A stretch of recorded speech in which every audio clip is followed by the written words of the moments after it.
Hey guys, Zoe here, bringing you the best in Atlanta music on Comcast Bands on Demand. Recently, I had the pleasure of chatting with a guy who has quietly become one of the biggest stars on the Georgia music scene and beyond.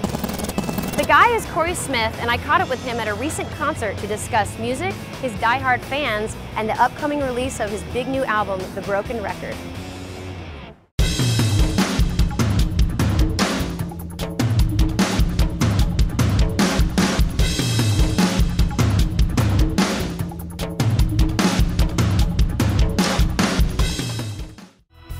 My name's Corey. These are my friends. We came to play some music for y'all this evening. Your sound is a little hard to define. How would you describe it? What sounds do you think come through in your music? I've listened to a lot of different types of music growing up, but one stage in particular I think that had a big impact on me was when I was just out of high school. I took some bar gigs, playing in like bar and grills and coffee houses, and would play mostly cover songs. So I learned all this sing-songy sort of barroom music, and it was a wide variety of music stylistically, but the songs all had in common that they had hooky melodies and were sing-songy, and I think I learned a lot about songwriting through learning those songs. Party, one hell of a time of my life.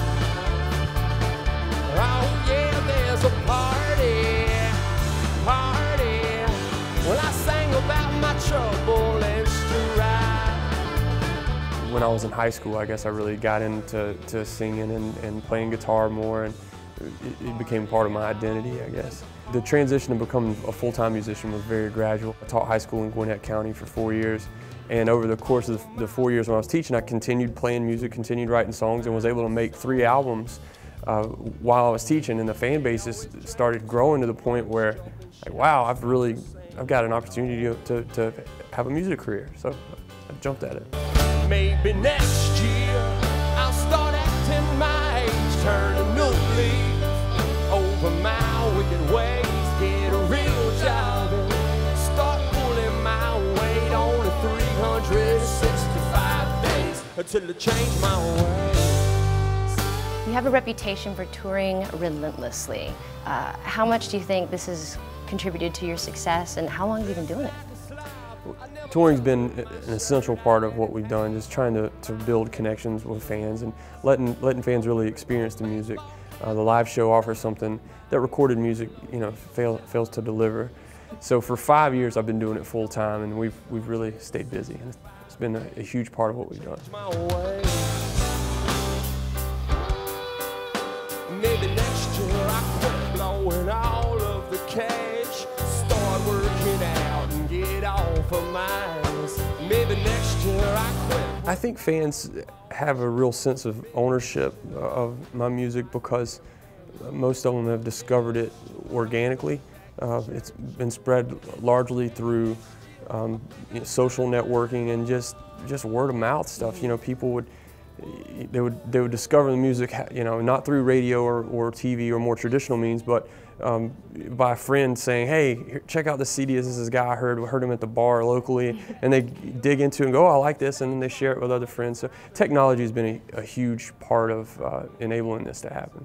I was only 17, I couldn't wait for 21. I hang around on Queen Street in the bars there getting drunk. You have a new album coming out called The Broken Record. When does it come out, and what do we have to look forward to in this new album? Well, it's going to be out in June, and it's been a long time coming. The album is, in a lot of ways, it's sort of me reconciling my past with my present. I was raised over in Buckhead. I drive a BMW. 21 is going to be our first single, and I think there's some symbolism there. For so long,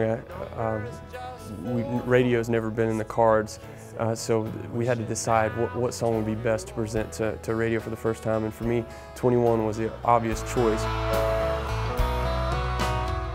I've been singing it at shows every night for 7 years, and I found that as I've gotten older, it rang less true to me over the years. Just things change, So when I went in the studio to make this newest album, I wanted to update the lyrics, just make it a little more meaningful. And in so doing, I think it made the message more powerful, more universal.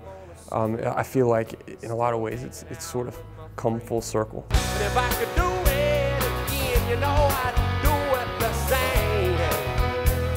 With the one-night stands and the drinking games, you know I'd check out the girls at the club, hooking up whenever I could. What would success be to you? How would you personally define success? I can't speak from a general standpoint, but for me, success is a matter of reaching more people with the music and not having to sacrifice the integrity of it. I think that there's often a trade-off between those two things.